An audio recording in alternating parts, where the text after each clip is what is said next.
Amém, meus irmãos? Amém?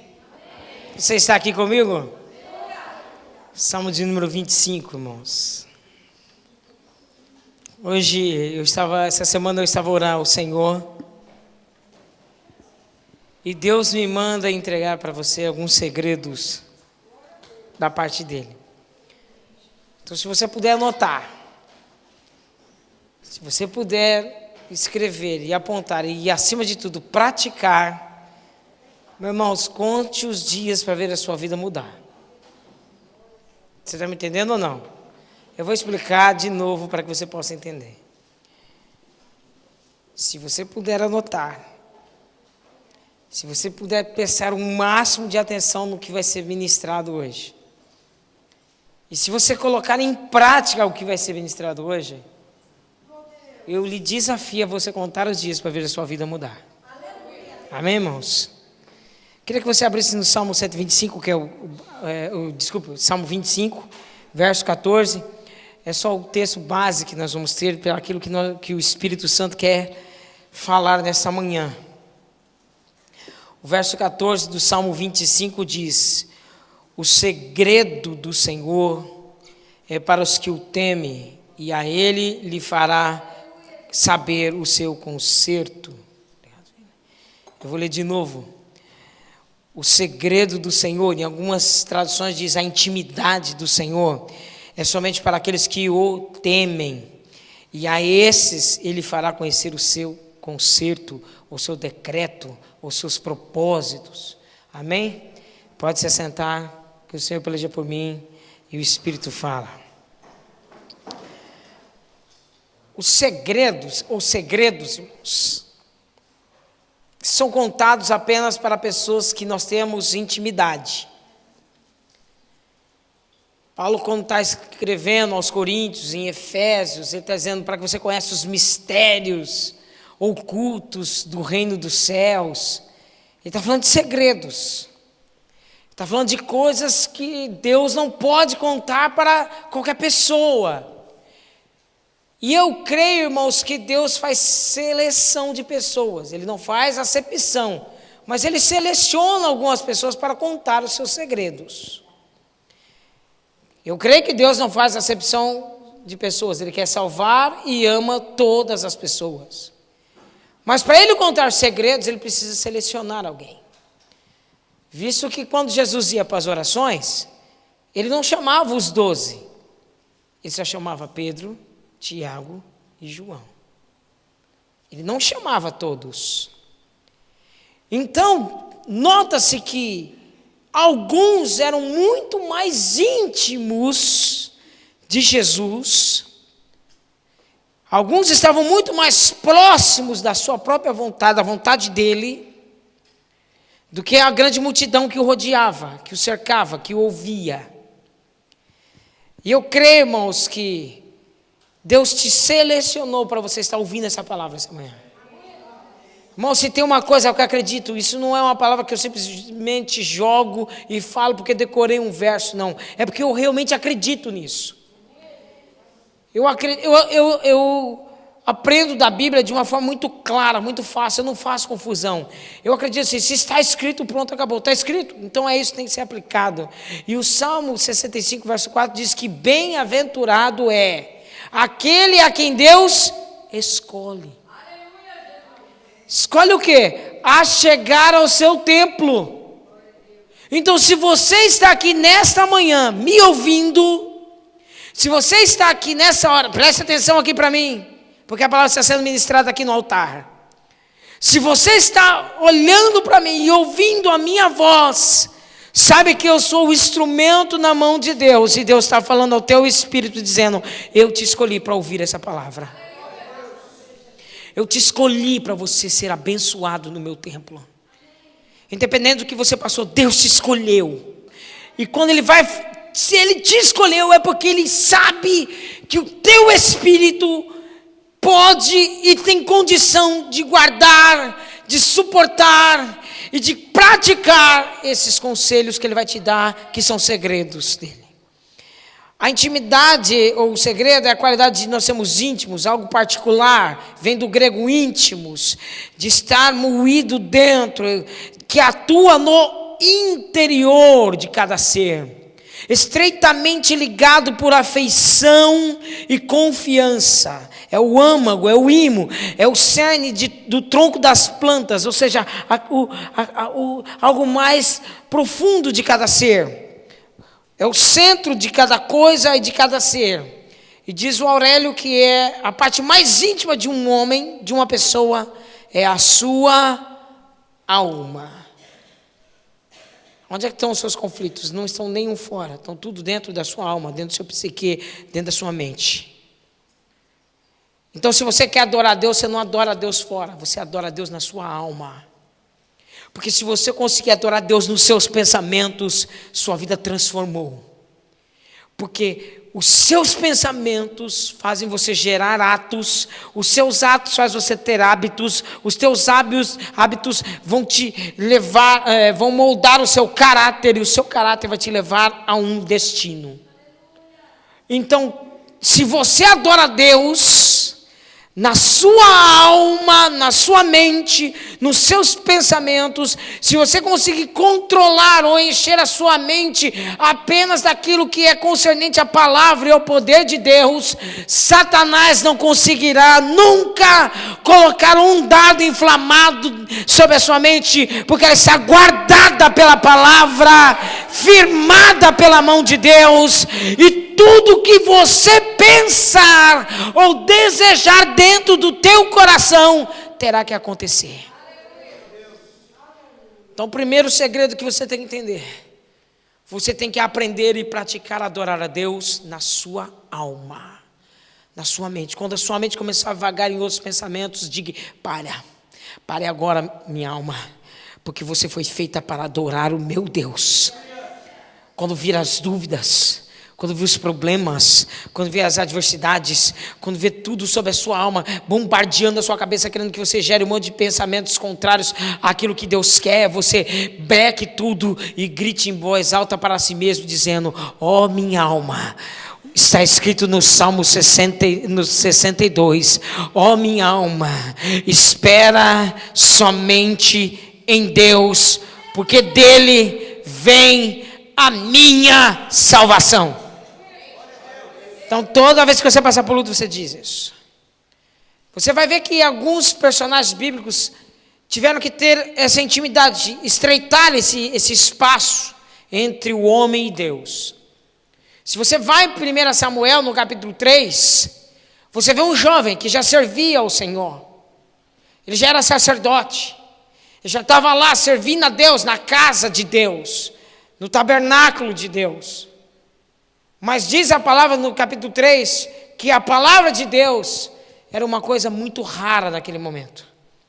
Deus já não queria mais mostrar a sua palavra para as pessoas. E aquilo que era uma coisa muito rara naquele tempo, um jovem ouviu 4 vezes numa noite. Eu quero que você entenda isso. Mas nota-se que Samuel servia ao Senhor. Ele estava indo na casa de Deus. Mas quando Deus o chamou pelo nome dele, ele não entendeu o que era Deus. Porque ele não tinha intimidade com esse Deus. Ele praticava as coisas no templo, mas ele não tinha intimidade. E o Senhor o chamou uma vez. E ele, por não conhecer a voz daquele que o chamou, ele foi a outra pessoa. Ele foi ao seu líder e disse: você me chamou, meu senhor? Não, não te chamei, filho, volte a dormir. E ele voltou de novo, e ele ouviu de novo o seu nome. E ele levantou de novo e foi até o seu senhor e disse: o senhor me chamou, meu senhor? Não, não te chamei, volte a dormir, filho. E ele voltou de novo e mais uma vez ele ouviu o seu nome. E ele foi até ele, o sacerdote disse: meu senhor, tu me chamaste, teu servo está aqui. Ele disse: meu filho, tu me serve. E quando o sacerdote começou a conversar com ele, o sacerdote sabia que não era o homem que estava chamando. E aí ele teve que dizer: volte para lá. Se essa voz se chamar mais uma vez, diga: fala, Senhor, porque teu servo ouve. E nessa manhã eu sei que você está me ouvindo, mas o teu espírito está ouvindo Deus te chamar pelo teu nome. Eu tenho convicção que Jesus está te chamando pelo teu nome. Enquanto eu prego essa palavra, o teu espírito está sendo tocado pelo Espírito de Deus. E o Espírito de Deus diz: ouça a minha palavra, porque na verdade estou dizendo o teu nome. O teu nome está sendo chamado nessa manhã, porque Ele tem uma obra muito grande para você. Logo depois que ele entendeu, que ele começou, que ele compreendeu que foi Deus que o chamou, a vida daquele jovem mudou da noite para o dia.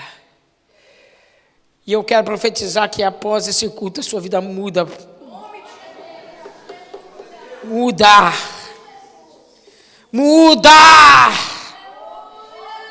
Porque quando nós estamos pregando, até uns tempos atrás, eu sentia outro tipo de espíritos tentando bloquear que essa palavra entrasse no teu coração. Mas hoje o Espírito Santo me diz na madrugada: sobe mais uma vez daquele púlpito e pregue a minha palavra, porque hoje eu tenho livre acesso para falar ao coração daquele que quer me ouvir.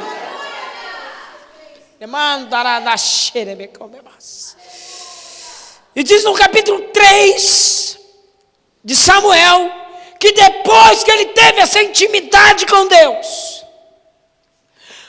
tudo que aquele jovem falava, Deus sustentava. E ele foi conhecido como profeta de Deus, desde Dan até Betseba. Pastor, não entendi. Eu estou profetizando com a autoridade de Deus, que a partir de hoje, você será conhecido como um homem e uma mulher de Deus. Desde do norte de Portugal até o sul, desde a capital até o interior, vão saber: há Deus na sua vida. Desde os 4 quadrantes da terra vão dizer: há Deus na vida dela, há Deus na vida dele. Deus o chamou. E eu vou ser mais ousado ainda. E se você tiver fé para absorver essa palavra, receba. Cada palavra que sair da sua boca a partir de agora, o Senhor não deixará cair por terra. Ele te sustentará nas palavras, porque ele vai assim: quem é que está falando? É meu servo, é minha serva? Então sustenta, não deixa cair não, porque eu a conheço. Eu conheço. Mas eu estou falando de um jovem apenas. Mas se você vai para Isaías no capítulo 1, você vai ver um homem que tem só de ministério mais de 30 anos. E ele se levanta e começa a xingar e a protestar e a profetizar contra o seu povo. Ele diz no capítulo 1, olha, ouve céus, ouve terra, porque é o Senhor quem fala. Criei filhos, mas eles não me compreendem. O boi conhece quem te deu a luz. O boi, a vaca conhece quem trouxe a sua manjedoura. Mas os meus filhos não me conhecem, diz o Senhor. No verso 21 ele diz assim: os meus príncipes se tornaram amigos de ladrões. Estão se corrompendo. E aí no capítulo 2 ele começa a falar e a profetizar ainda muito mais. Ele fala da glória vindoura, ele fala da Jerusalém celestial. Ele fala no capítulo 3, capítulo 4, capítulo 5, ele continua a protestar e a dizer. Mas no capítulo 6, ele tem um choque. No capítulo 6 de Isaías ele para. Ele diz: no ano em que morreu meu primo, ou meu tio, como alguns dizem, o rei Uzias, aquele que me protegia, aquele que me dava guarda, eu vi o Senhor. No ano em que você tirar suas muletas espirituais, no ano em que você parar de depender dos outros, porque você não consegue buscar a Deus, tem sempre que ficar pedindo oração e o seu joelho nunca se dobra. No ano em que você começar a ter atitudes de buscá-lo, seus olhos verão o Senhor. E a glória dele encheu todo o templo. Eu não estou falando para esse templo de paredes. Eu estou falando para você. Estou falando para você que é casa e habitação do Espírito Santo de Deus. A você que é templo do Espírito Santo de Deus. Nessa manhã, enquanto você me ouve, a glória do Senhor vai enchendo todo o templo. A fumaça, a Shekinah de Deus vai entrando dentro do seu ser, vai tocando nos seus olhos, vai tocando no seu ouvido, na sua mente, no seu corpo físico, nas suas pernas, dentro do teu coração, vai te enchendo de toda a glória. E a primeira coisa que você faz é começar a ouvir as coisas espirituais. E então ele começa a ver que os serafins começam a andar de volta do trono e a gritar: Ele é santo! Ele é santo! Ele é santo! E toda a terra está cheio da sua glória. O seu ser vai como dizer, o seu coração vai dizer ao seu pulmão: Ele é santo e habita dentro de você. Os seus braços vão dizer para as suas pernas: Ele é santo e Ele age no meio de nós. O seu coração vai dizer à sua mente, o seu cérebro vai dizer aos seus olhos, vai dizer aos seus ouvidos, vai dizer à sua língua: pare de falar essas besteiras, pare de ouvir essas coisas, porque Ele é santo. Ele é santo, Ele é santo, e você está cheio da glória dEle. E aí ele vem confessando: ai de mim, que vou perecendo. Eu não estou falando de um garoto que está deitando água aos pés de um sacerdote. Eu estou falando de um homem que só de ministério tem mais de 30 anos, uma escola de profetas, ensina as pessoas as coisas de Deus. E ele diz: ai de mim que vou perecendo, porque sou homem de lábios impuros e habito no meio de um povo de impuros lábios. Ou em outras palavras está dizendo: eu não sou crente e o povo que anda comigo é pior do que eu. Mas tem um problema: os meus olhos viram o Rei. Eu queria muito que os seus olhos comecem a ver o que eu estou vendo. Eu queria mesmo que os seus olhos começassem a enxergar as coisas espirituais. E aí as escamas dos seus olhos espirituais iriam cair. E Efésios capítulo 1 ia ser uma verdade na sua vida no verso 16. Porque Paulo está rogando à igreja assim: eu rogo a Deus todos os dias e faço oração por vós, para que o nosso Deus, Pai de toda a glória, de toda a misericórdia, derrame sobre vós. O que Ele quer que derrame sobre vós? Conhecimento. Se você crê, recebe o conhecimento de Deus. Espírito de sabedoria e de revelação. Mas não é só isso, Ele faz iluminar os seus olhos espirituais do seu entendimento, para que você possa compreender qual é a herança dos santos e qual é o teu chamado, a vocação do teu chamado. Aí, depois de tudo isso, vem um serafim, com uma tenaz, toca na boca de Isaías: seus pecados são purificados. Ele grita: eis-me aqui, Senhor! Me envia! Se você pegar as profecias de Isaías do capítulo 1 até o capítulo 6, não são nada comparado ao que ele profetizou depois do capítulo 6. Pastor, o que o senhor está querendo dizer com isso para mim? Não interessa o que aconteceu com você até esse culto, não interessa até o que aconteceu antes de você entrar pelaquela porta, não me interessa. O que você fez para Deus é até muito pouco comparado ao que você pode fazer quando você estreita a sua intimidade com Ele e fala: agora eu sou íntimo de Ti, Senhor. Eu já não tenho tempo e vou falar apenas de Jó. Você vê que Jó, o próprio Deus fala: ele é um homem justo, puro, eterno, ele está puro comigo, ele anda comigo, ele me honra, ele é uma pessoa certa. Mas somente no capítulo 42. E olha que Jó já era juiz na terra dele.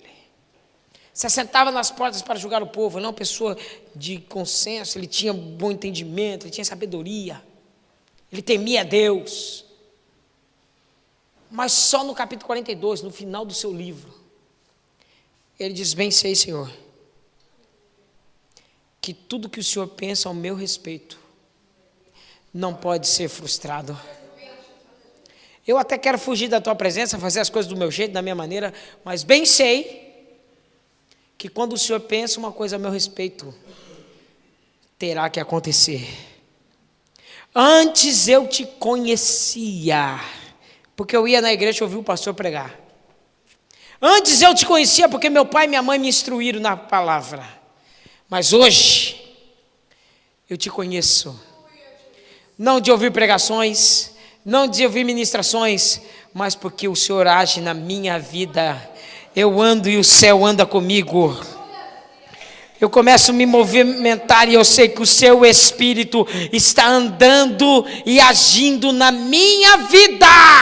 E é isso que eu quero que aconteça com você nessa manhã. Eu quero que você saia daqui não crendo num Jesus que você ouve falar, mas se você ter um laço com Ele firme, uma aliança tão profunda, que você deita pela manhã, você se levanta pela manhã, Ele se levanta com você. Você anda o dia todo e Ele anda junto com você, e quando você se deitar, Ele repousa contigo.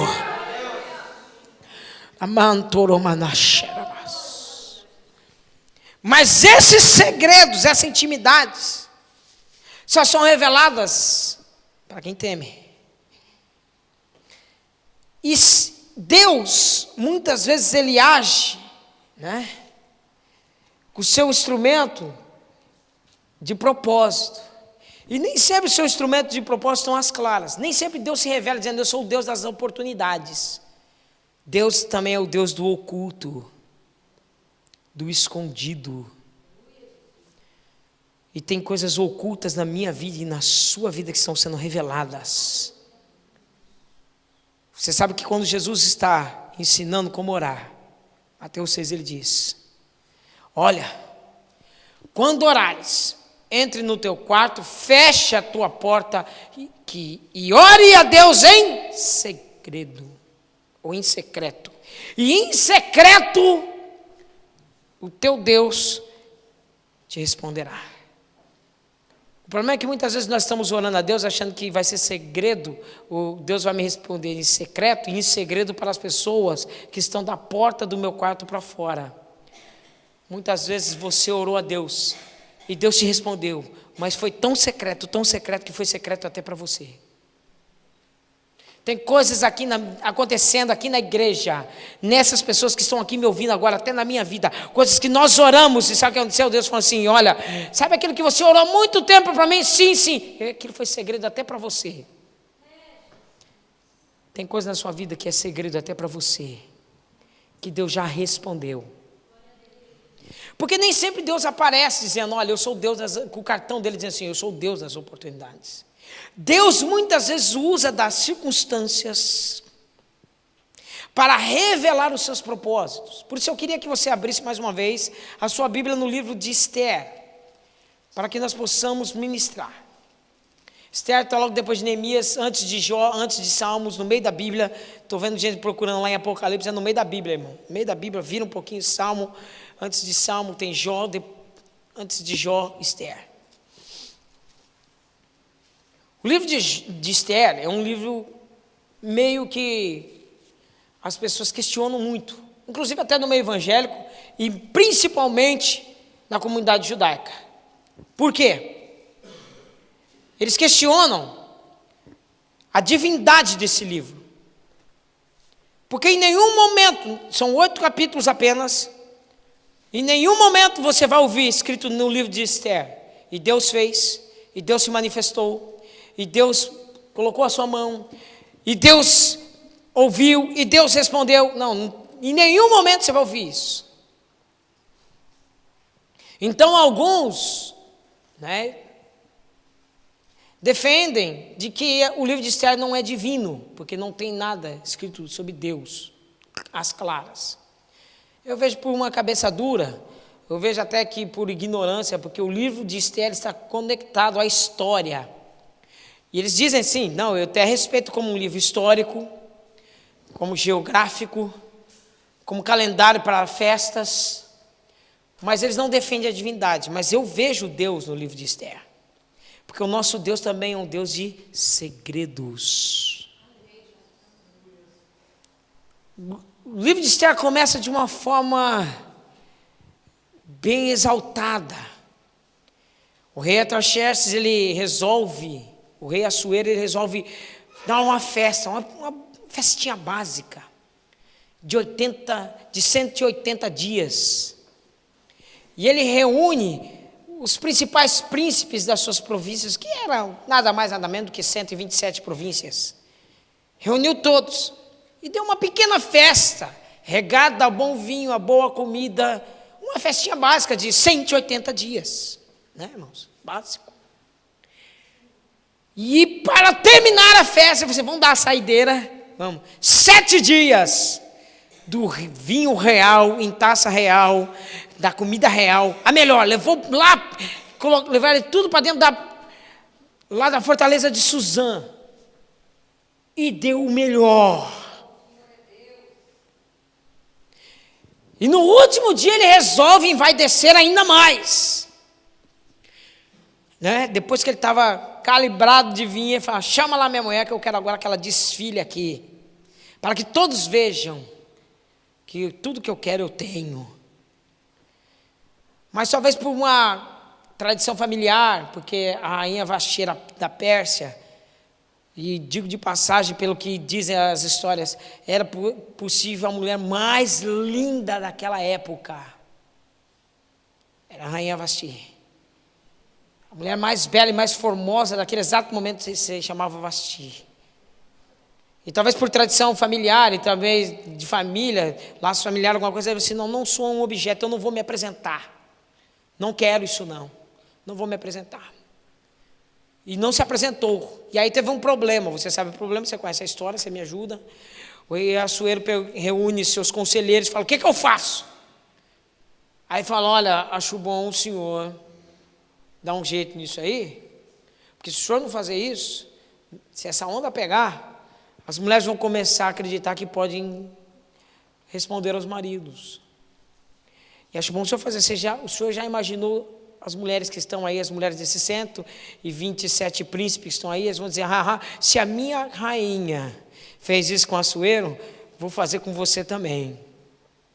E aí Assuero vai, disse a Bíblia que esse conselho encheu a sua mente, encheu o seu coração, e ele foi lá, destituiu, tirou a coroa, tirou o cetro, tirou as 7 reais, tirou o trono, tirou tudo e Vasti, pronto, acabou. Aí aparece, misteriosamente, uma tristeza no coração do rei, porque ele amava muito a Vasti. E os mesmos conselheiros resolvem fazer assim: não, a gente tem que fazer uma coisa para o senhor. Afinal de contas, o senhor não pode ficar triste assim, o senhor é o rei. O que eles fizeram? Fizeram assim: vamos fazer aqui um concurso.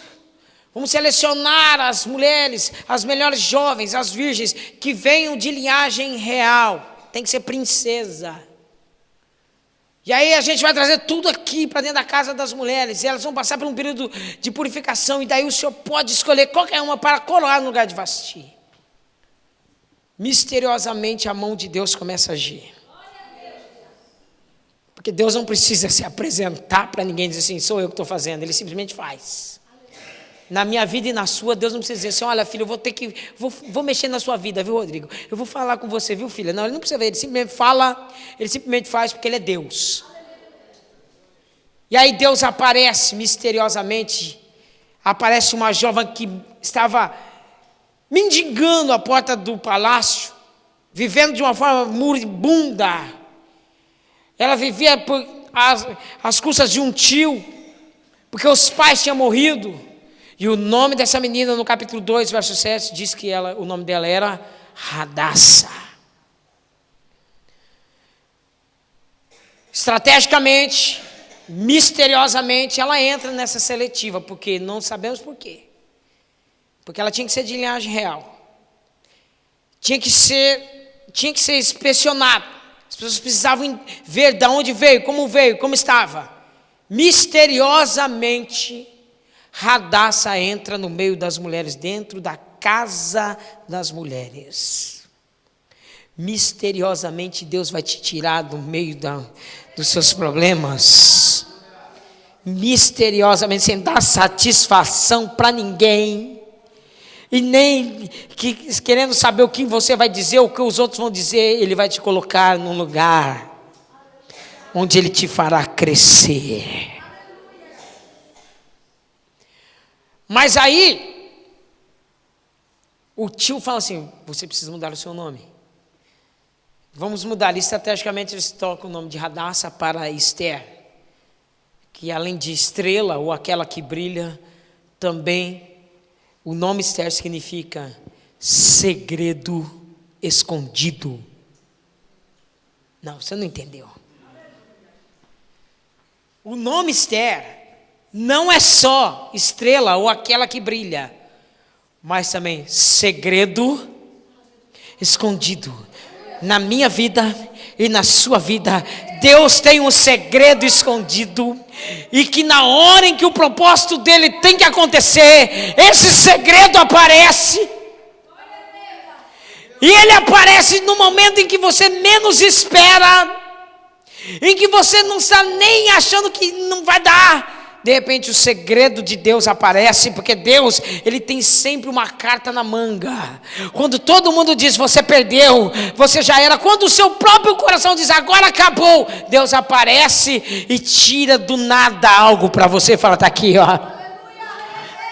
E aí você sai do meio do pó, levanta, começa a andar, e as pessoas dizem, mas não estou entendendo o que aconteceu. Aí vão perguntar para você, o que é que aconteceu? Você diz, não sei. Só sei que Deus fez. E se Ele fez, está feito. E eu só tenho que agradecer porque Ele é meu Deus. Tudo bem, até aí nós entendemos. Ela já entrou pelo segredo, estava lá dentro. No verso 12 diz que eles precisaram, essas moças tiveram que passar 12 meses de purificação. Por que ela teve que passar 12 meses de purificação?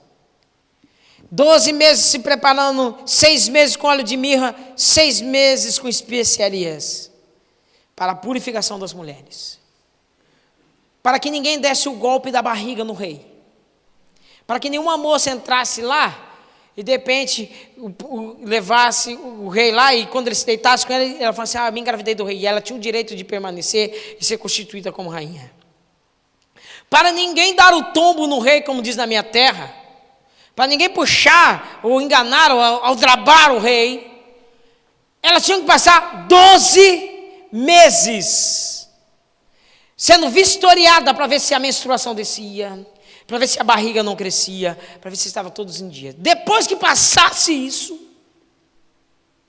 ela era chamada ao rei, à casa do rei, e lá ela passava um dia, e se o rei se agradasse dela, ela podia ficar, ou então se o rei chamasse ela pelo nome, ela pudesse voltar. O que eu aprendo com isso? Deus, Ele é o nosso rei. Você crê nisso ou não? Crê ou não crê? Crê ou não crê? O rei não dá satisfação daquilo que ele não faz. Tudo aquilo que você faz na vida, por escolha própria, não meta Deus no barulho, porque Deus não vai entrar. Muita gente faz isso dentro da igreja, é por isso que tem muita gente que não aceita esse tipo de pregação. Não, mas eu estou aqui pagando o preço, Deus. Eu vou namorar com fulano e o Senhor terá que converter o coração dele ou dela. Deus não vai converter se Ele quiser. Se Ele quiser. Não, eu vou entrar nesse negócio e não quero nem saber. Eu vou assinar o contrato e o Senhor terá que me abençoar. Não, Deus não vai te abençoar, porque Deus não... Primeira coisa que você precisa entender: o rei não dá satisfação pelaquilo que ele não mandou você fazer. Vocês estão me ouvindo ou não? Então tudo que você for fazer, pergunte: Deus, eu posso? Deus, o Senhor vai? Eu sei que tem pessoas que dizem, e agora? Então agora ferrou, porque eu já fiz. E o que eu faço agora? Eu tenho a resposta de Deus para você. Se você errou já, Se você já entrou, já errou, e tem passado anos e tem sofrido, e nada tem resolvido, você tem que aplicar 3 coisas na sua vida. E agora eu quero que você feche seus olhos, põe a mão sobre o seu coração e fala: Espírito Santo, me ajuda a aplicar essas 3 coisas. Abra os seus olhos, toque na vida dessa pessoa que está ao seu lado e diga: se você errou, se você se encontra nessa condição que está sendo pregada agora, o Espírito do Senhor lhe dará respostas. Se você aplicar isso, Deus irá te abençoar. Se você não aplicar, Deus não poderá te ajudar. Agora levante o teu rosto e ouça a palavra do Senhor. Talvez você cometeu erros. Você quer saber por quê que o livro de Esther está na Bíblia? Você quer saber? Por causa do capítulo 3, verso 1. Por causa de um homem chamado Amedata Agagita. Só por causa disso.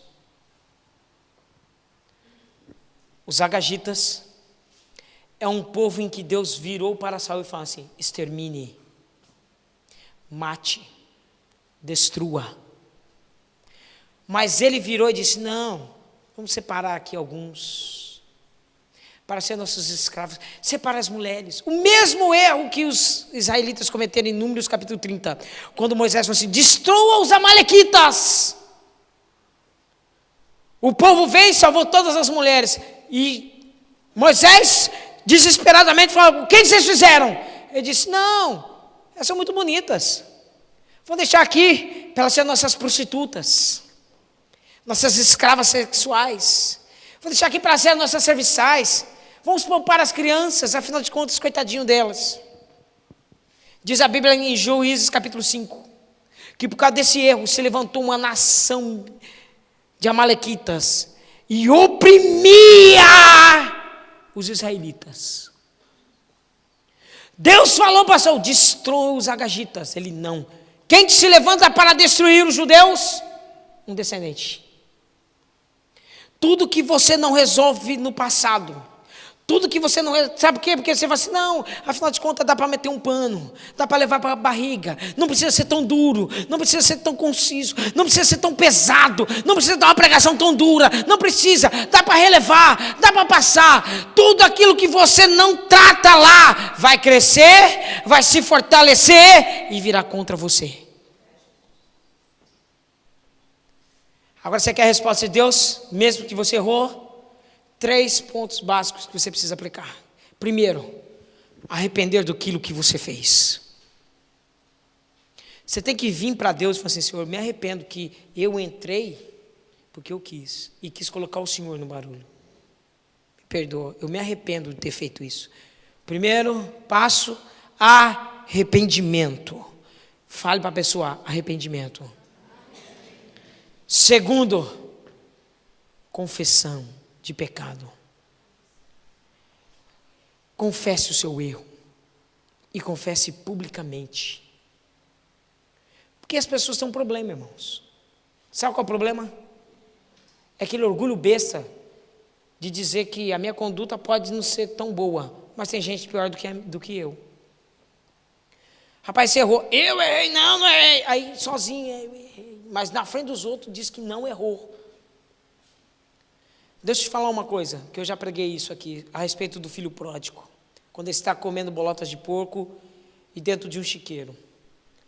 Você pode ficar sem dinheiro, você pode ficar sem amigos, você pode ficar sem comida, você pode ficar sem roupa, você pode ficar sem carro, você pode ficar sem propriedades, você pode morar na rua, você pode passar por todo tipo de dificuldade, você pode ficar sem muita coisa, mas existe uma coisa que você nunca vai ficar sem. Sabe qual? Uma pessoa a quem você vai acusar pelo seu erro.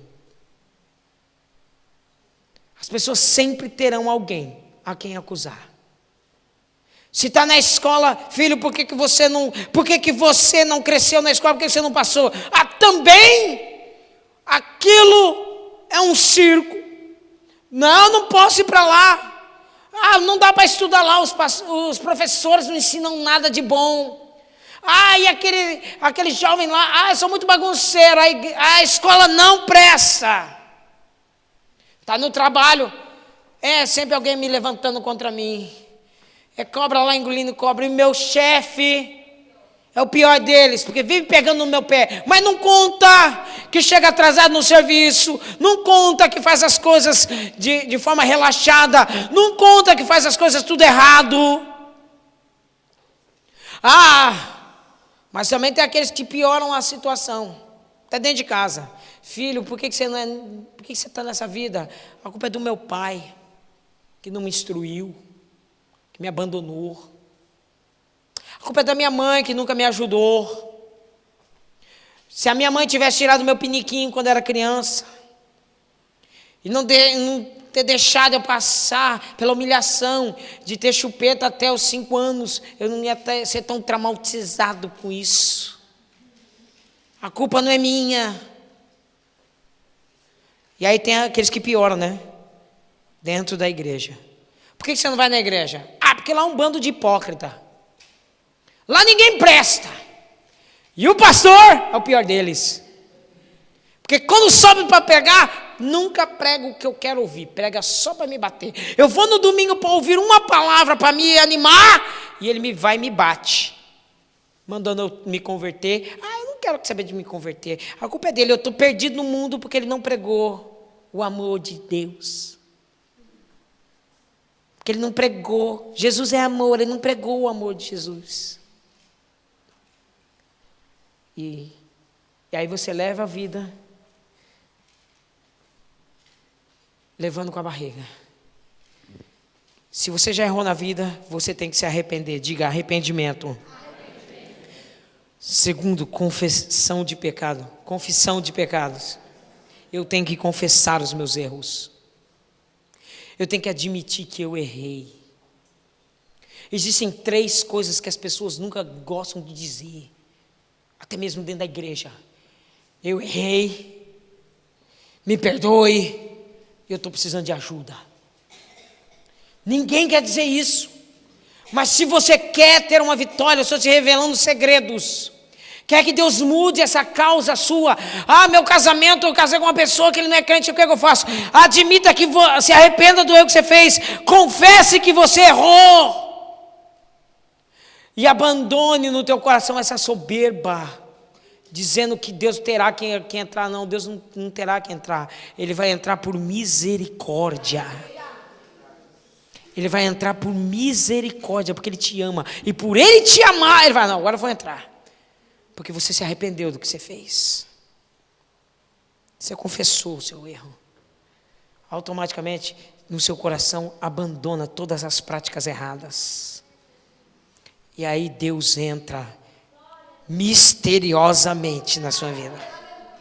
E aí da noite para o dia, da água para o vinho, você vê ele sendo convertido, você vê Deus alcançando os seus filhos, você vê Deus fazendo, você vê Deus alcançando. Sabe por quê? Porque você tomou 3 atitudes certas.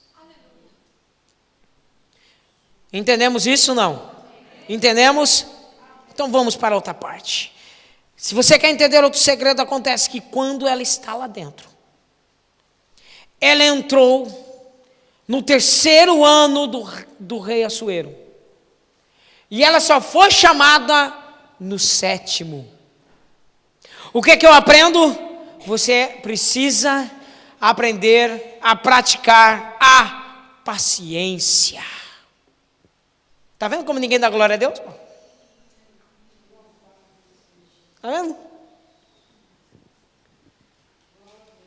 Eu esperei com paciência no Senhor, e aí então Ele me ouviu o meu clamor. Não, você não está acordado, tem um espírito querendo adormecer a pessoa. Chacoalha assim, você está ouvindo Deus falando com você? Fala, não, você está ouvindo Deus falando com você? Pare de achar que Deus é um cartão multibanco. Pare de achar que Deus é um café express que você põe uma moedinha e já sai pronto. Deus vai trabalhar em você primeiro. Deus vai fortalecer você primeiro. Deus vai te dar entendimento das coisas. Depois Ele vai dar na tua mão para você cuidar. A paciência é necessária. Homem de Deus e mulher de Deus que perde a paciência, dá lado para o diabo. Porque a paciência te faz ser vitorioso.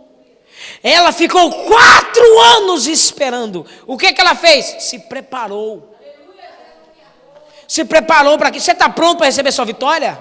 Você está pronto para receber aquilo que você pede para Deus? Você está pronto para ter aquilo nas suas mãos? Ah, eu quero ser moço, eu quero ser um bom pastor. Você está orando, você está buscando, você está consagrando, você está meditando na palavra? Ou você está olhando para os filmes, internet, passeios? Ah, por que o Espírito não desce em mim? Por que o Espírito não enche em mim? Rapaz, desliga essa televisão, vai para o joelho. Ah, mas você está preparado para ser um grande empresário? Você sabe dominar o dinheiro? Você sabe cuidar do dinheiro? Você sabe administrar? Não, então aprenda primeiro. Depois que você aprender, Deus te dá. Ah, eu quero muito casar. Você já deixou Deus trabalhar no seu temperamento? Você já deixou Deus trabalhar no seu temperamento? Você suportar uma outra pessoa?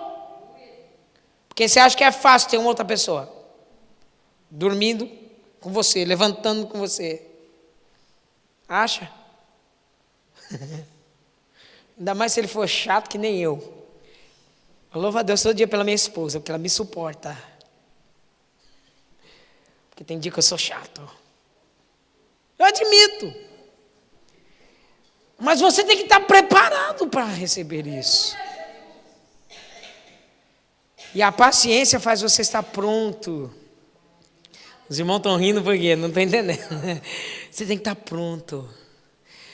Nunca faça as coisas rapidamente. Espere o tempo de Deus. Porque quando chegou o tempo de Deus, é que não dá tempo de falar de Neemias, a mesma coisa.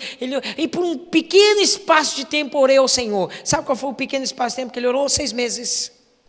E ele chama aquele pequeno espaço de tempo aqueles 6 meses de um pequeno espaço de tempo. Orei pouquinho, 6 meses. 6 meses para ter uma oportunidade. Ela ficou 4 anos para ter uma oportunidade. E quando você está preparado, porque sorte é você estar preparado para receber a oportunidade. Azar é quando a oportunidade chega e você não está preparado. Alguém me entende essa manhã?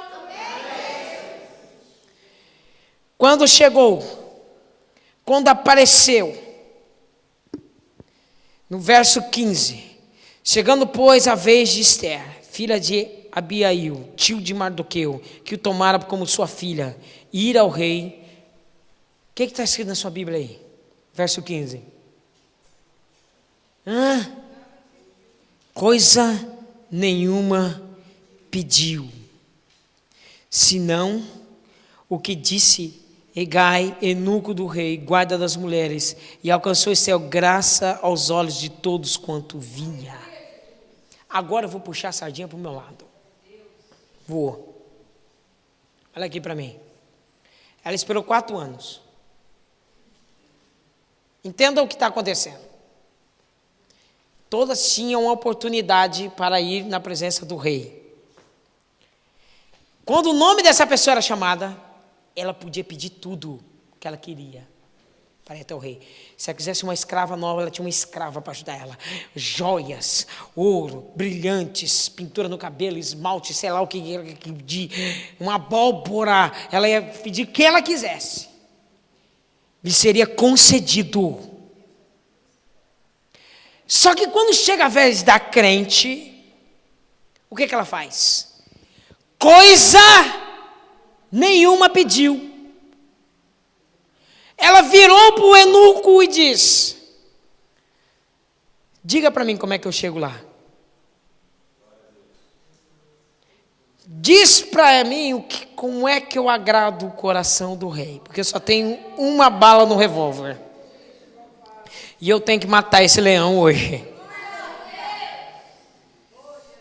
O eunuco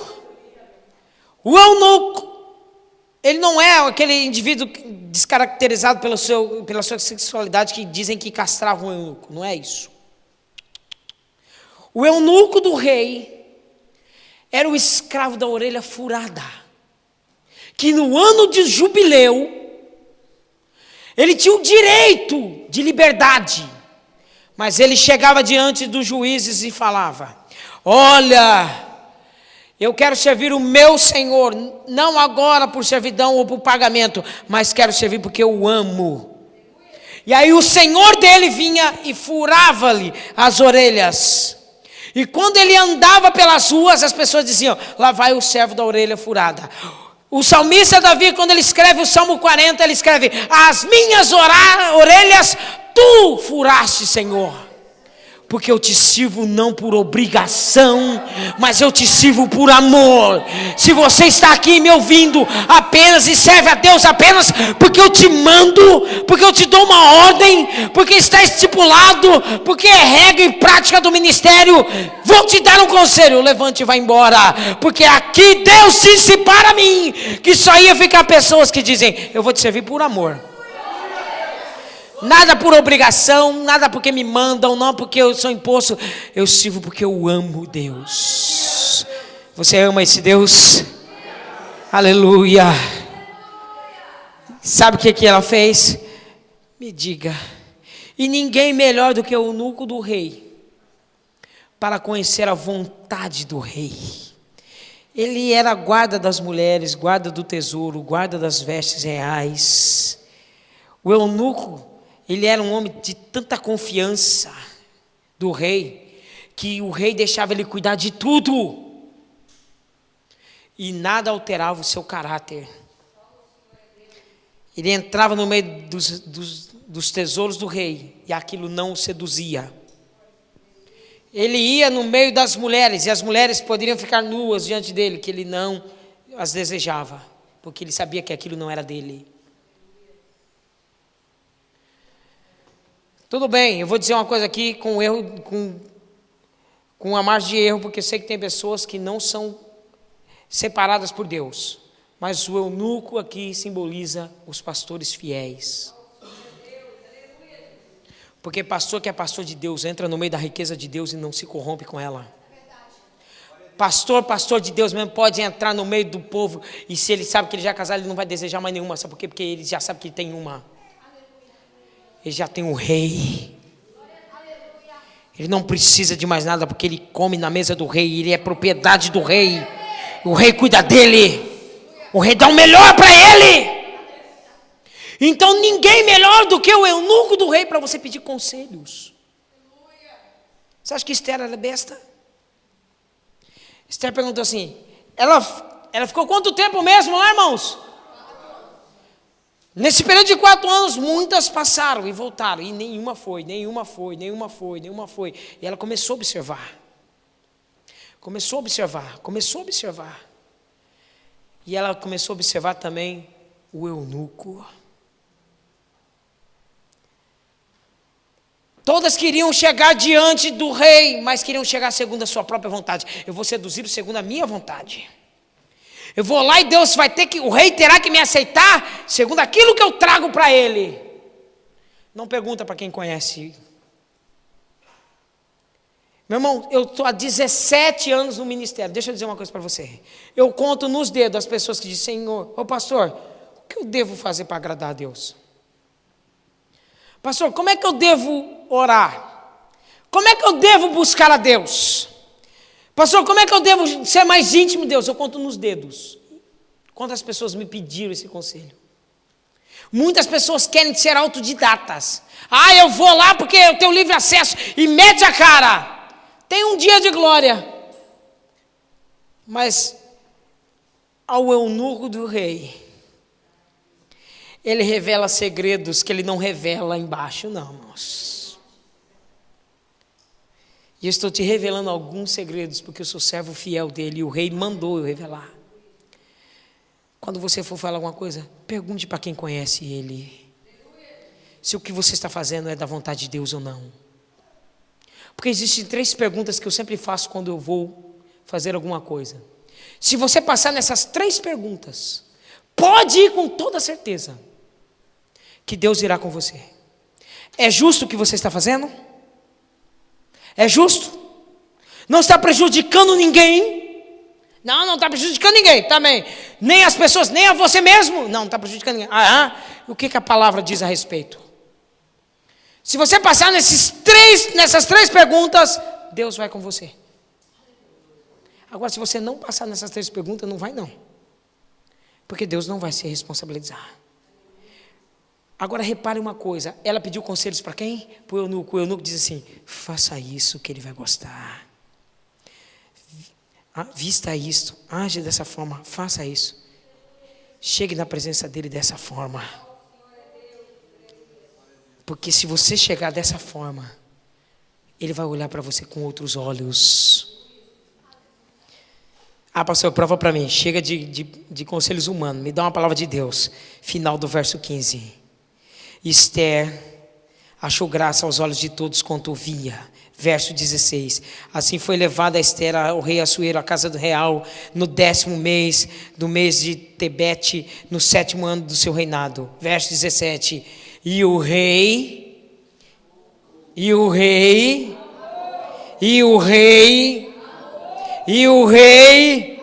amou o que ela fez. E o rei amou o que ela fez para ele. Você, rapaz, passou tanta gente. Não, é você mesmo. Toma a coroa, não precisa mais de ninguém não. Você já é rainha. Você está entendendo? Tem um ditado aí fora que diz que se conselho fosse bom, não dava, vendia. Isso é obra do diabo, porque a palavra diz: na multidão dos conselhos há sabedoria. Ela ouviu conselhos de uma pessoa que conhecia o rei. Quando ela entrou, o rei amou. Foi, eu te amei. Ele olhou assim: amei. Não precisa mais nada, amei. Nota 10, para a música, ou toca a música, fala, põe essa moerada tudo embora. Acabei de achar. Achou o quê? Já achei uma flor gloriosa. Guardou ela. Eu já estou terminando. Você me suporta mais 10 minutinhos? Você entendeu os conselhos? Você está entendendo os segredos do rei? Agora deixa eu dizer rapidinho, que meu tempo já não ajuda. Sempre quando você tem um segredo com Deus,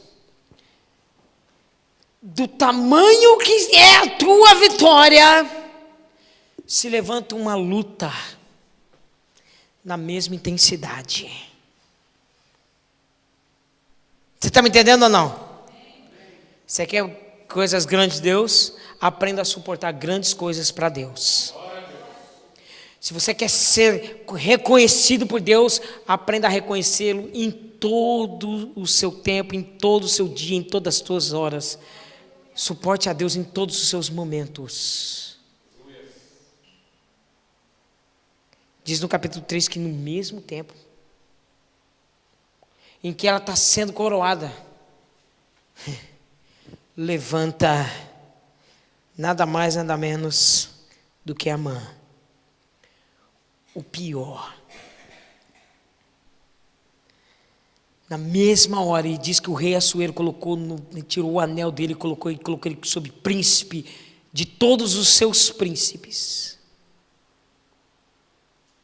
Na mesma hora em que ela está sendo coroada, ela fala assim: não é possível. Acabei de receber a vitória, me aparece essa desgraça. E aí você conhece a história, né? Tem o problema, Amã quer prejudicar os judeus, aquela coisa toda. Aí Mardoqueu não se curva diante dele, ele pega um ódio terrível, né? Incrível. O tio dela. Quando o diabo não conseguir te afrontar, quando o diabo não conseguir mais te perseguir, ele vai perseguir aqueles que você ama. Estão me entendendo ou não? Quando o diabo não mais conseguir te perseguir, ele vai tentar tocar naquilo que você mais ama. Porque ele sabe que se tocando naquilo que você mais ama, vai tocar em você. E aí ela está lá no palácio. Mardoqueu faz o quê? Tira a roupa. 4, ele começa a tirar a roupa dele, põe a roupa de pano de saco, vai para frente do templo, para frente do palácio e começa a se lamentar e tal. E aí vira para ele e diz assim: olha, diga para a rainha Esther que está acontecendo um problema. E o eunuco vai lá: olha, está acontecendo um problema, seu tio mandou dizer que está acontecendo um problemão. Qual o problema? Vou matar todo mundo. E foi Amã que mandou: e o que eu faço? Diz para o meu tio que conta esse negócio, eu não posso fazer nada. Não é horrível saber que tem crente assim, irmãos? O cara entra aqui pela igreja sem documento, sem trabalho, faz aquilo, você ora, está comendo lixo na rua, está vivendo de roupas emprestadas, você ora, Deus vai e abre a porta. O cara começa a ganhar não um salário, mas 2, 3, não anda mais de carro velho, compra um carro novo, abre um negócio, e aí a igreja passa por um problema. E ele vem, e o pastor fala: gente, nós estamos precisando de uma oferta, dá uma oferta. Ninguém dá. Quanto a isso eu não posso dizer nada. Aí Deus pega Mardoqueu e faz ele dar uma resposta. Quando o eunuco fala assim: olha, a rainha mandou te dizer o seguinte, isso está lá no verso, entre o verso 15 para baixo, lá vai dizendo, ou no verso 8, em seguida ele vai dizendo, você vai ler depois. Quando Mardoqueu viu que Esther não fez nada, quando chegou o servo dela, falou assim: olha, ela mandou dizer para você que sobre esse negócio ele não pode ajudar. Aí ele levanta como uma voz profética e vira para ela e diz assim: olha, diz aí para a rainha, refrescar a memória dela, se ela não quiser nos ajudar, a ajuda de outra parte virá, mas a casa dela perecerá, ela e a casa dela perecerá, mas ajuda para os judeus, ou ajuda para a igreja, para o povo de Deus, de outra parte virá. Agora levante a sua mão que eu vou profetizar. Se não querem te ajudar, se não estão te ajudando, não se preocupe, ajuda de outra parte virá, quer seja daqui perto, quer seja de longe. Essa igreja não depende de homens, não depende de mulheres, essa igreja é sustentada pela mão poderosa de Jesus. Se você não quiser ofertar, não oferte, porque oferta de outra parte virá. E ajuda para a minha vida e para a sua vida virá. Você crê nisso ou não?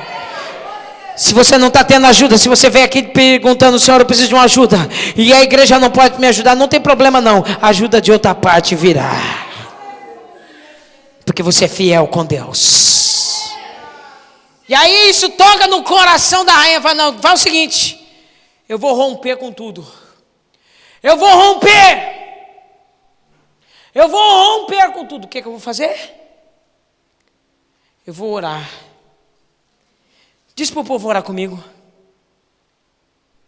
Diz para o povo orar comigo. E ela fez o quê? 3 dias jejuando e orando. E aí ela entra, né? E ela fala assim: agora ora e me cobrem em oração que eu vou ter que... Aí por isso que a intercessão começa. Enquanto o povo estava orando, se Deus te deu um trabalho, irmãos, é porque você tem capacidade de chegar lá para falar. Então cabe a nós orar para que Deus te abençoe lá. O que aconteceu? Ele foi. Ela foi. Entrou sem ser anunciada, correndo risco de vida. Quando ela chegou, o que o rei fez? Estendeu o cetro. Porque iam matar ela, porque ninguém chega na presença do rei sem ser anunciada. Quando ela entrou, o rei estendeu o cetro. Nessa manhã eu acredito. Eu creio. Tão certo como vive o Senhor, que sobre a minha vida e sobre a sua, Deus estendeu o cetro dele. Você, ninguém pode te matar, não. Não pode matar. Deixa ela entrar na minha presença. Deixa entrar, deixa entrar, porque eu a amo. E aí ele faz assim: pede, minha rainha. O que ela disse? Não quero nada não. As mulheres têm uma coisa incrível. Eu vou revelar um segredo muito importante aqui para as irmãs. Todas as irmãs, olha aqui para mim, que eu preciso falar com você. O homem é conhecido pelo aquilo que ele faz. Está entendendo, não, irmãs? O homem é conhecido pelo aquilo que ele faz. Mas a mulher é conhecida pelaquilo que ela faz um homem fazer. Elas não entenderam. Elas não entenderam. Elas não compreenderam. O homem é conhecido pelaquilo que ele faz. A mulher é conhecida pelaquilo que ela faz o homem fazer. A mulher tem um poder de persuasão terrível. Ela muda o coração do homem. Ela faz o homem fazer loucuras. A irmã está perecendo porque não está usando as armas suas. Porque o seu marido faz o que você quiser. É só você saber domar o gado. Aleluia! Agora as irmãs estão dando. Vocês estão entendendo? Ah, pastor, mas você não conhece aquele burro chucro que eu tenho em casa. Eu posso não conhecer o burro chucro que você tem lá, mas eu conheço a dominadora que está aqui dentro. Você domina qualquer burro, qualquer mula, qualquer jumento, qualquer leão. Deus te deu essa capacidade. Deus te deu essa capacidade de seduzir o coração do homem. Se algumas mulheres dessem ouvido ao que Dalila fez com Sansão, muitos casamentos não seriam destruídos. Se você tivesse entendido o que Esther fez, minha irmã, você estava com o coração do seu marido ali, ó.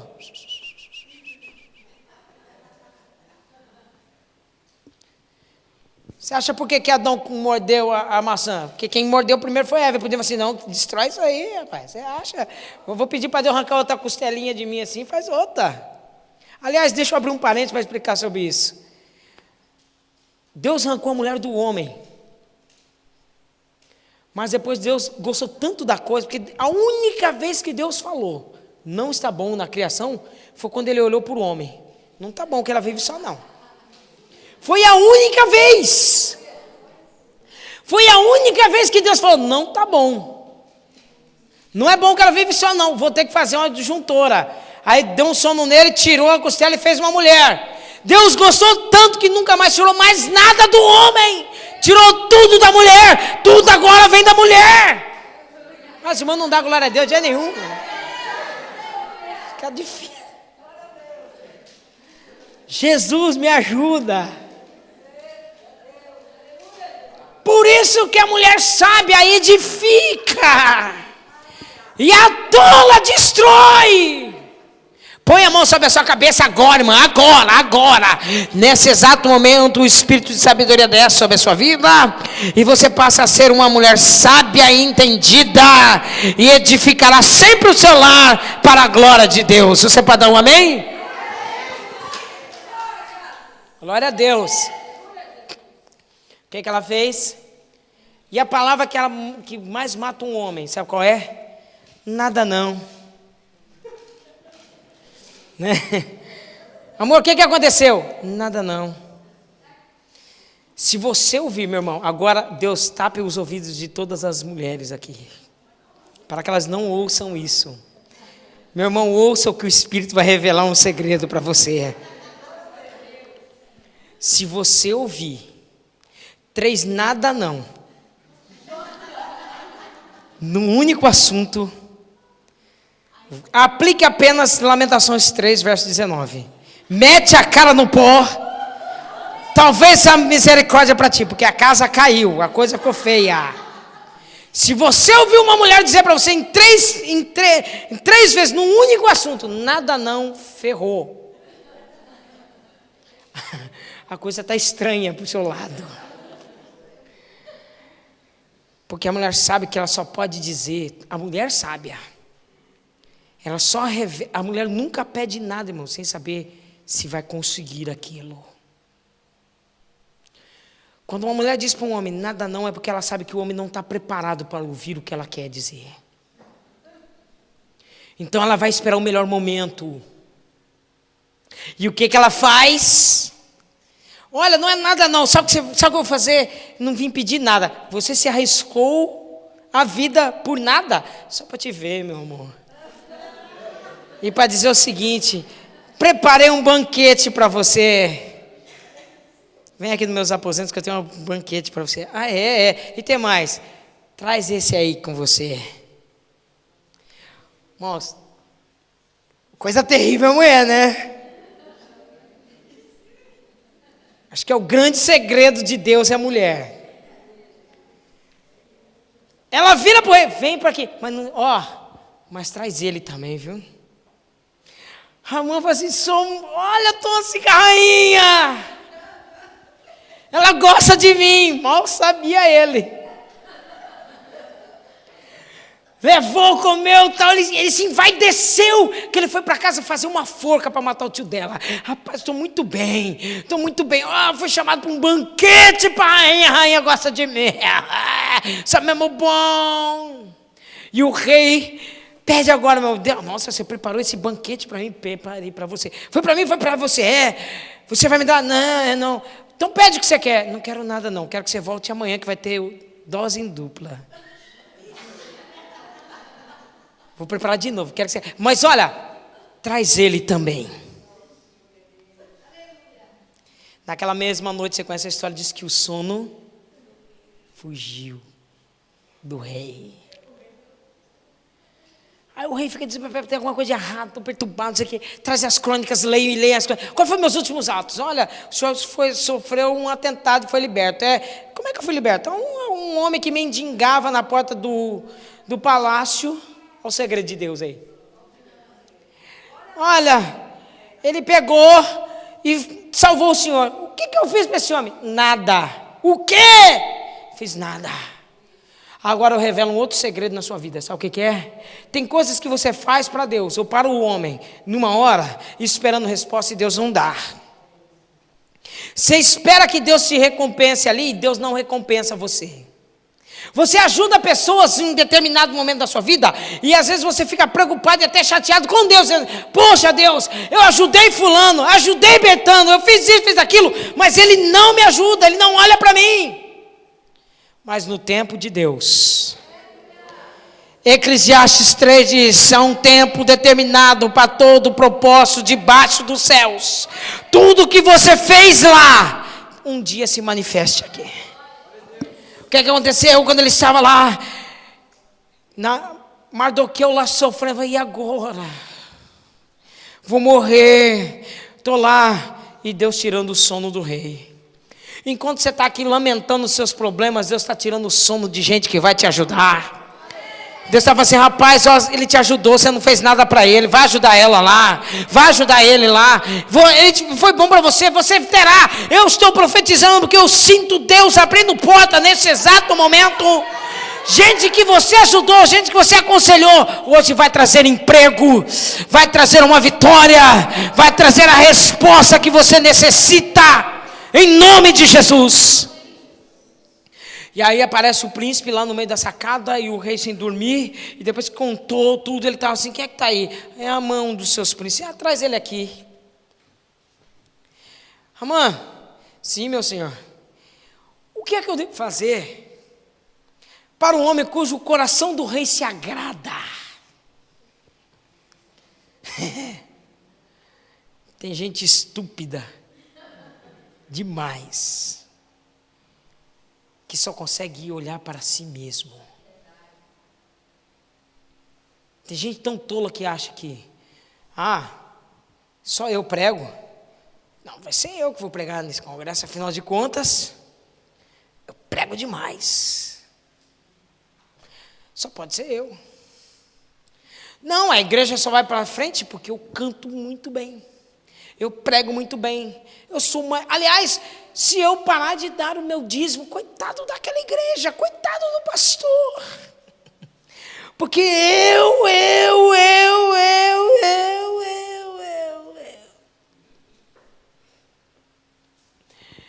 O que eu devo fazer? E aí ele dá o conselho certo. Pega o seu melhor cavalo, aquele cavalo é uma coisa linda, aquele cavalo, eu em cima daquele cavalo vai ser uma glória. Pega as suas vestes, a melhor veste que o senhor tem, rei, põe nele. Eu gostei. O que mais? Continue. Pega a coroa. Eu adoro aquela coroa na minha cabeça vai ficar um espetáculo. Põe lá. Que mais? Não, aí o senhor pega um dos seus príncipes, o melhor que o senhor tiver. Faz ele pegar na rédea e sair pelas ruas dizendo: assim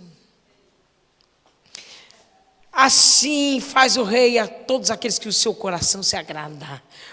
O coração do rei se encheu. Daquele conselho, fala assim: agora vai tu. Pega tudo que você falou para mim e pega aquele mendigo chamado Mardoqueu, aquele crentinho, sabe aquele crente da avenida, que está ali na rua da Pichileira, 150, vai lá agora. Pega lá aquele crente e põe e sai desfilando, porque Deus vai fazer assim.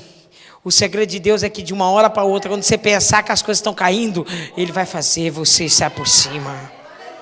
Você vai ver gente, irmãos, eu estou profetizando, porque faz 4 anos que eu estou dizendo e ninguém não está acreditando.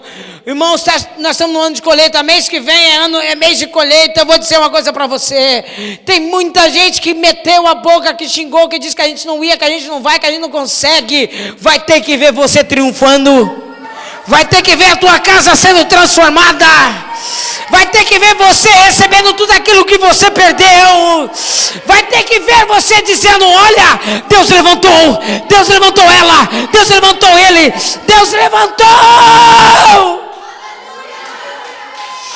Xaremantore mantarabachaiabas. Manture manala badasherebe comenalabas. Amã saiu desesperado e desceu, e no verso 3 do capítulo 4 diz que quando a mulher dele falou assim: rapaz, se você caiu diante de uma semente, olha o ano da colheita aí para você. A palavra semente é exatamente o que nós somos. E haverá um que dá semente da mulher, pisará na sua cabeça. Ele está dizendo: os seus inimigos cairão perante essa semente. A palavra de Deus são sementes, a palavra da sua boca são sementes, e ao seu tempo frutifica. Ao seu tempo você colhe. Agora deixa eu só entregar para você o que resta, que meu tempo já foi, já estourei meu tempo, eu tenho que parar agora. Deixa eu falar para você. Enquanto Amã está gritando aos berros, dizendo que Mardoqueu é alguém que que o rei se agrada, aonde está Esther? Aonde está Esther? Aonde está Esther? Aonde está Esther? Esperando uma confirmação de Deus. Porque não é só orar não, irmão. Ela não disse: não vou revelar nada. Calma, traz no segundo dia, tudo bem. Mas ela falou 3 dias de oração. Estou orando. E se eu estou orando, o meu Deus vai mostrar algo para mim. Que daí porque se Deus não faz aquilo com Mardoqueu, ela ia fazer mais 2, 3, 4, 5 jantares. Ela ia continuar fazendo até Deus dar a resposta. Porque na hora em que ela viu da sacada o inimigo andando com o tio dela, eu tenho certeza, a Bíblia não diz isso, mas eu tenho absoluta certeza, que ela disse no seu coração: o Senhor me respondeu. Agora eu posso falar. Agora eu posso revelar para o rei o que eu quero. Agora eu vou pedir, porque o coração dele vai estar mudado. No primeiro dia ele não podia revelar. No segundo banquete eu também não podia revelar. Mas agora eu posso. Naquela mesma noite, naquele mesmo dia, quando subiram todos, ela olhou para o rei e viu que o seu semblante era diferente. E ela preparou uma mesa. gigantesca para o rei. Come, meu rei, come, porque eu te amo, come. Aqui, ó, tudo para o Senhor, tudo para o Senhor.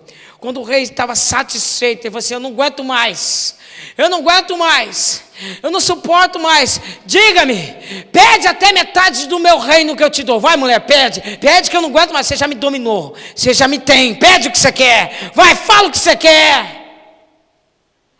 Não é nada não.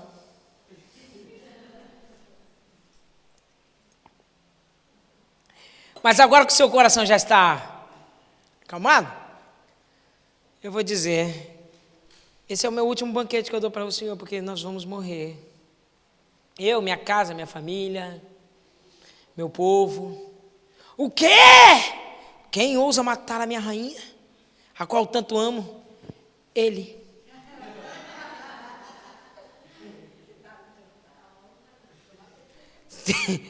Vocês conseguem imaginar a cena? Viu, irmã? Se vocês estão com um problema em casa, saiba o melhor tempo, o melhor momento, a melhor hora para conquistar. O rei se perturbou, saiu da sacada, Naamã desesperado, grudou nas pernas dela. Enquanto o rei está saindo, os auxiliares se levantam e falam: é verdade, porque ele mesmo fez uma forca lá na casa dele para o tio da sua rainha.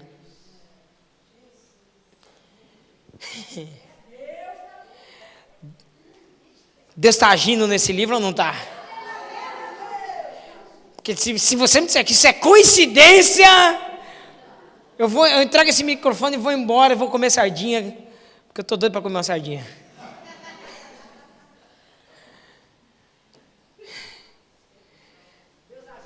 Deus agiu. Deus está agindo. Deus, agora você fica de pé comigo que eu vou revelar. Põe a sua mão sobre o seu coração. Põe a sua mão sobre o seu coração. E pela palavra do Senhor, a palavra que eu uso agora é espiritual, e eu revelo os segredos que fez essa mulher ter essa grande vitória. O seu coração agora está preparado para receber os conselhos e os segredos de Deus. E eles se revelam. Primeiro, nunca chegue na presença de Deus, do seu rei, sem antes preparar para ele um banquete. Nunca peça nada para Deus, sem antes dar a ele honra, glória, louvor, adoração. E que ele possa encontrar nessa mesa fé, esperança, amor e dedicação. Então, antes de você pedir, eu como eunuco do rei, eu digo a você: quer agradar o coração do meu Senhor? Não peça. Antes de você pedir, prepare para ele uma mesa. Preparou uma mesa aí? Primeiro segredo: nunca peça nada a Deus. Nunca peça nada ao rei, sem antes preparar a ele uma mesa. Segundo segredo: traga sempre os seus problemas para comer junto com o seu rei. Traga a ele, fala assim: diga para o seu problema, tristeza, vem comigo. Você vai comigo. Você vai onde? Você vai para um banquete que eu vou dar para o meu rei. Não é para você não, você vai, mas você vai junto. Problemas com os meus filhos, vem cá. Entra no meu carro, ou entra no autocarro, ou entra no metro, vem comigo. Você vai comigo até lá.